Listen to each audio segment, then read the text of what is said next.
Remember, there are many things that divide us.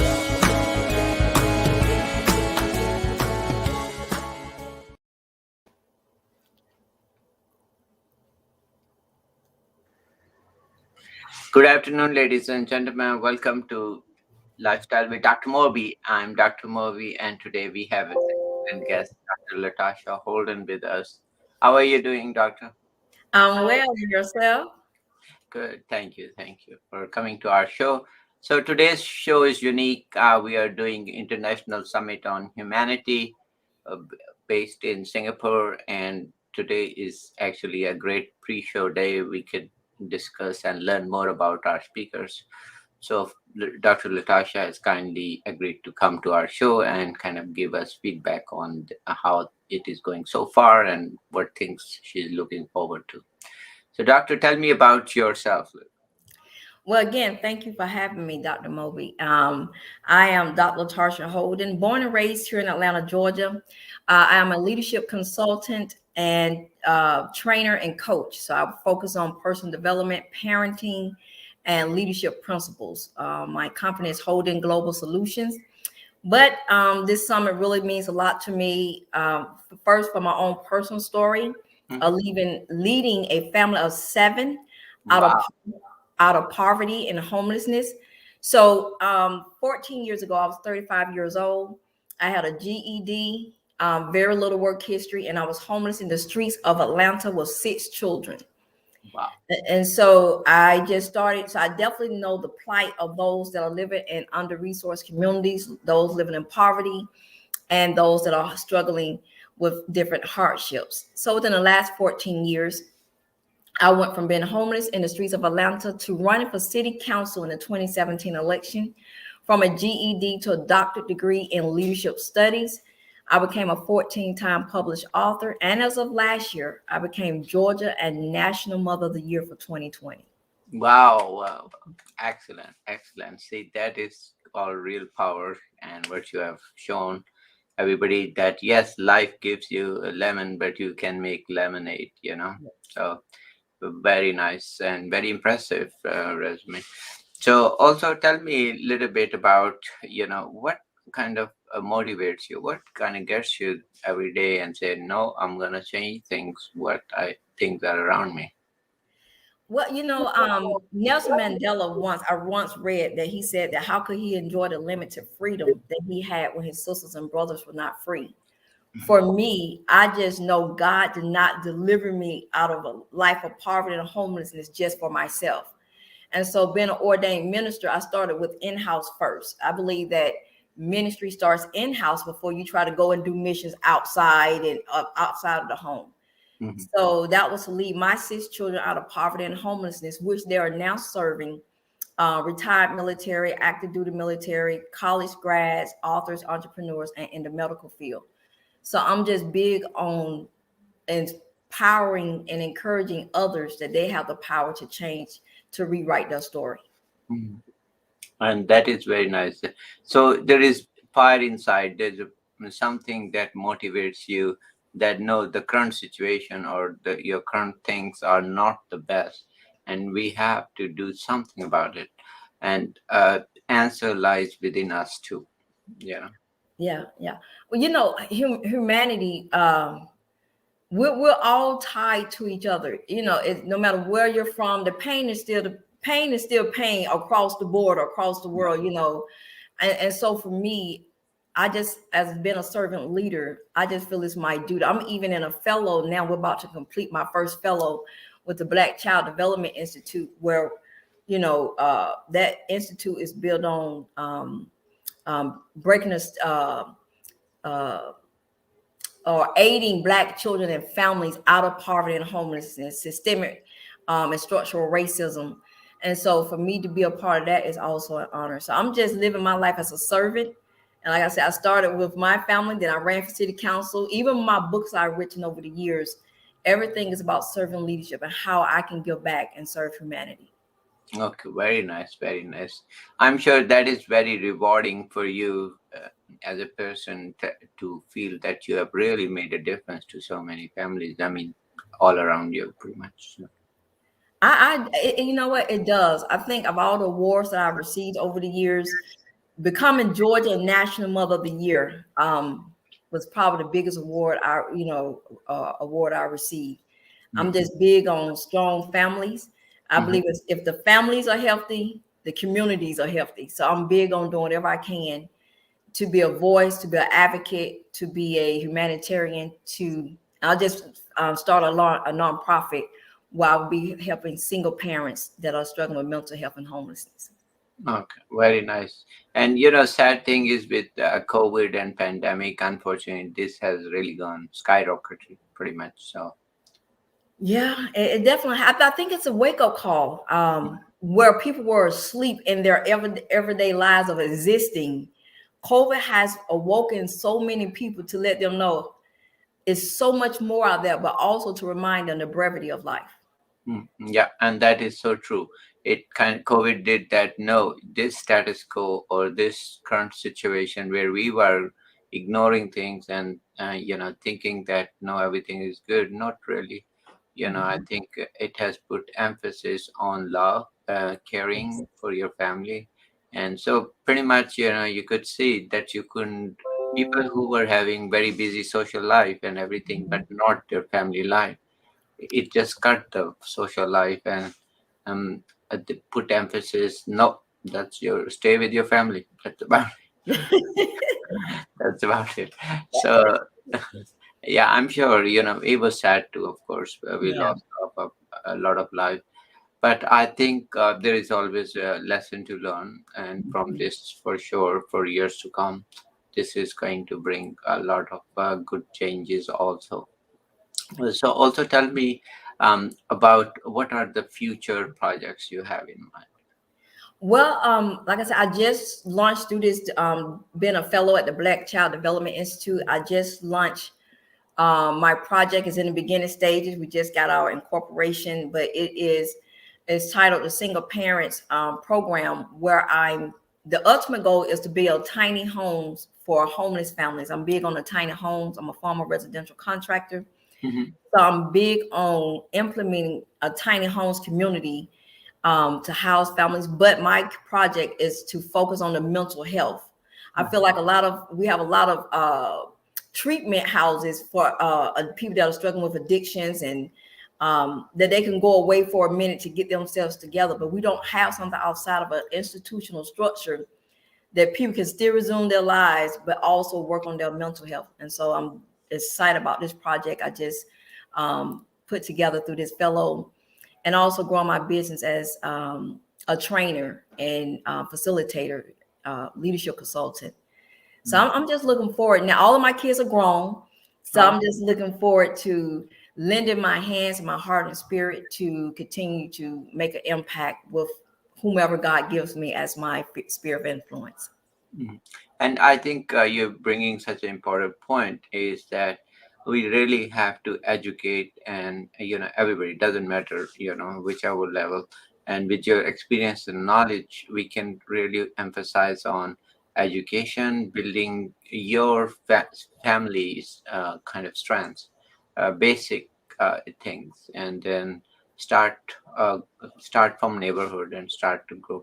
I always say, act locally and, think globally. So you want to help everybody around you first, because there's no point in going too far when your neighborhoods are not really in good shape, right?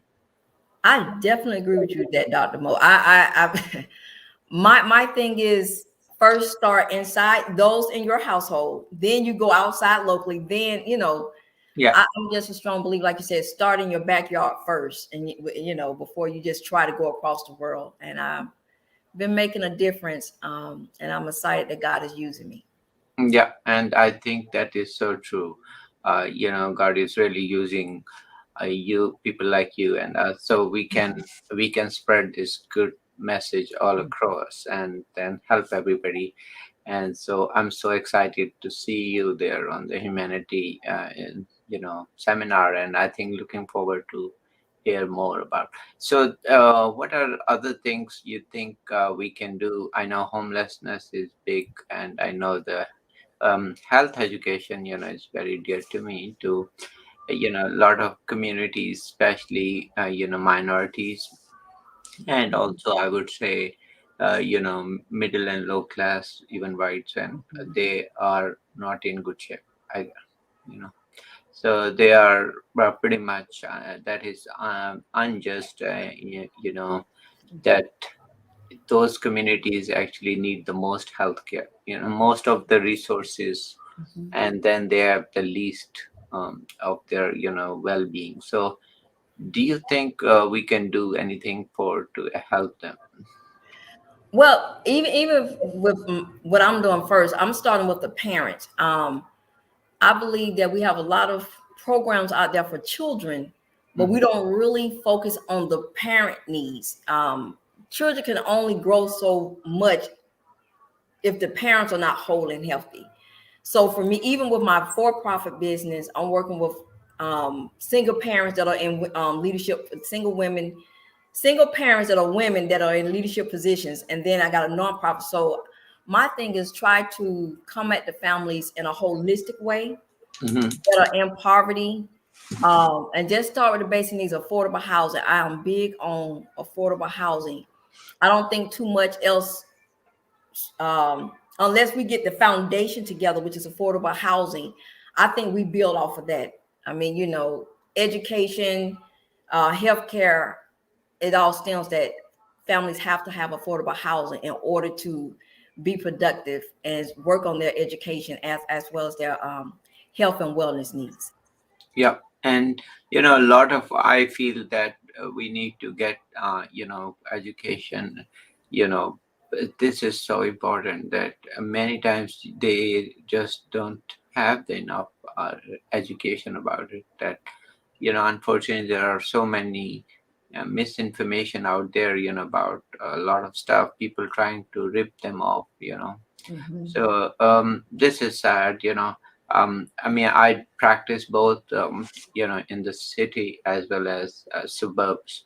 I see Okay. the big difference between how patients' medical needs are, in the Mhm. city versus suburb versus rural. Big difference, big difference. They are really very sick, you know, and that's one reason is I feel sad. They don't have money and they are the sickest. So then that is really so my mission, one important one, is like make sure i I educate, I spend time just going through them. Okay, do you really know about you what things you should do? Okay, and if not, let's have a conversation, let's talk about it, and then I try to figure out. And mental health, I think you put that emphasis very Mhm. well. Mhm. Lot of mental health issues, and that combines with unhealthy lifestyle combined. I mean, this all is kind of one same thing. You will see a lot. So I wish we could do more. That is Yeah. my goal for next. Yeah. Well, you just said something. The mental health, and for those who are watching, and especially when I say mental health, because I think there's a stigma where Yeah. it's schizophrenia, bipolar, but then you have the mental health where depression and PTSD from Yeah. generational trauma. And so for me, I just think for me, African Americans have never really had a safe space where they can deal and heal from generational trauma. And so that's one of the reasons I'm creating this single parents program. We're using a tiny homes model where we can give them that safe space. But yeah, depression and PTSD, I think it's the underlook, uh, but people don't think it's the more severe cases if you're not schizophrenic or have bipolar or other disorders of Yeah. that nature. I think we downplay depression and PTSD. And that is true. If when we are also in you're doing in emergency room or somewhere, then they ask these questions: are you suicidal, this and this, Mhm. right? That's true.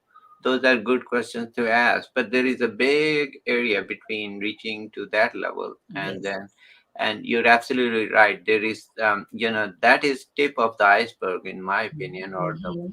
And then there is a big iceberg too, which we are ignoring, which is like, are they really sad, and are they having good days, most of them, or even. And I think there was one video I was watching, and I think it was good. It was about happiness scale, or of society or city or whatever. And then I said, well, how happy we are, I'm Mhm. sure if we try to do that. And by the way, that has not much to do with financial status. Okay, so Mhm. you can be a very rich and very unhappy person. Yes. So that has nothing to do. We're not talking about financial status. We're talking about mental health. We're talking about satisfaction with your life, and also your approach to life, right? Mhm. Well, you said something, Dr. Moby. I think, like you said, before you get someone suicide, they're gonna go through the depression, PT. It's almost like a Yeah. bridge before they get to that point. By the time they're sort of suicidal, if someone had paid attention, listened, and showed genuine concern when they was depressed and had the PTSD symptoms, and I mean that stuff can be passed down generationally. So for me, that's me being home when I was homeless for 4 years. It weighed on my mental health.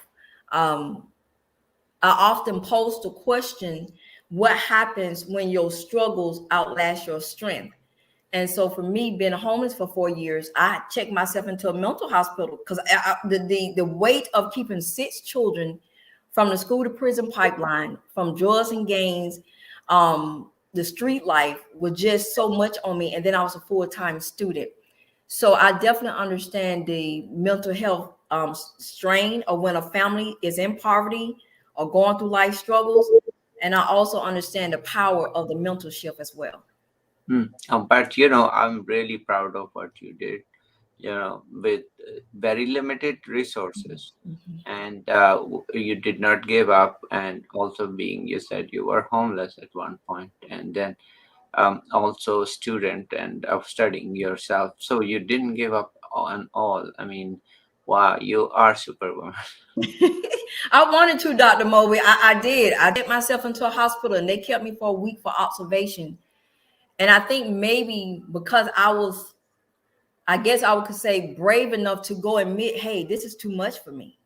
Mm. I'm thinking maybe my kids would be better off without me. I'm having these thoughts. I need help. And so I just walked into a hospital one day and said, I don't think I can do this anymore. But when they kept me there for that week, I just started crying out to God. And when I left, when they discharged me, I just seen the progression and matriculation through college. And then I came out of college, ran for city council. And so, yeah, I just believe is we have a moral duty to at least go back and help those in the path that we've already been delivered from. Okay, well, very nice meeting you, and once again, looking forward to see you at the seminar. And I think here is the seminar video. I think the promo video will play for audience and see, if they like this one. Let's see, how can I turn it on?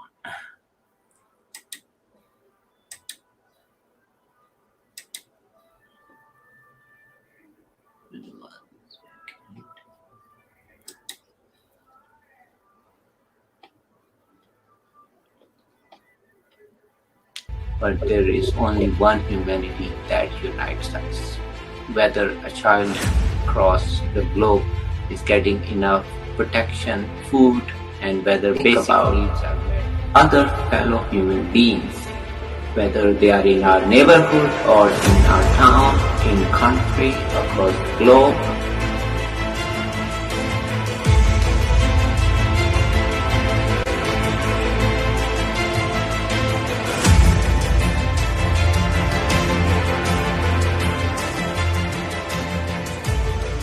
As a mother, I have always wanted my children and others to live a better life, but more importantly, to respect those around them, to show compassion, and to help as much as possible.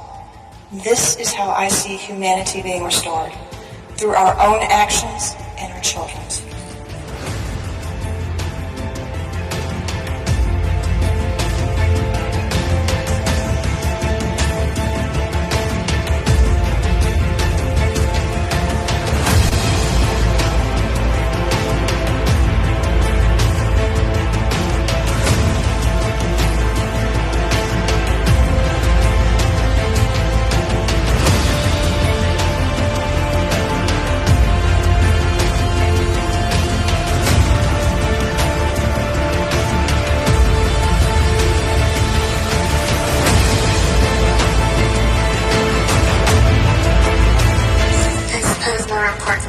if the world is accepting my family and my children, that they also know how to coexist and interact with other people.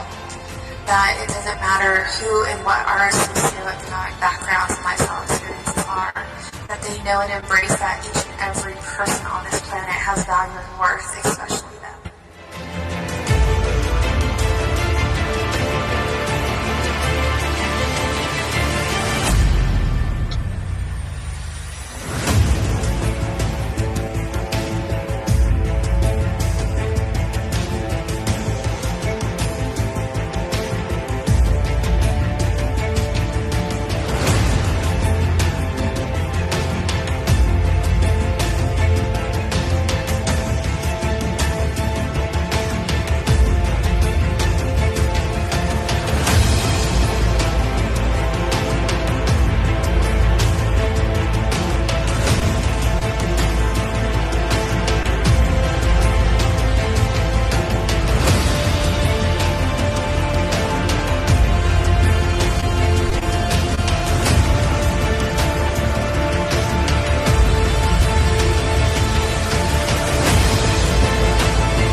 Okay, so that is a long promo.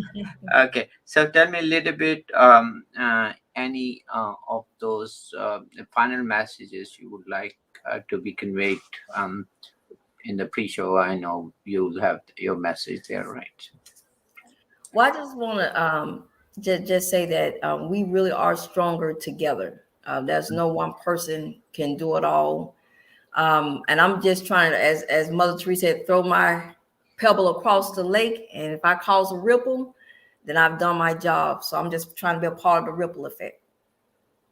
Okay, so yeah, so that is true that we all need to get this message across for everyone to kind of join in. So, any final thoughts again for everybody who's listening across in your neighborhood, also, or or across the globe? Well, I just like to say, get involved. Is nothing too big, too small. Whatever your gifts and talents are, we all have them. Get involved for your local community. Run for office. Just get involved. It takes all of us to make a difference. Okay, very good. Thank you. It was good seeing you and knowing you, and come back again and with your message. Especially, we're gonna discuss more on mental health. Take care. Thank you.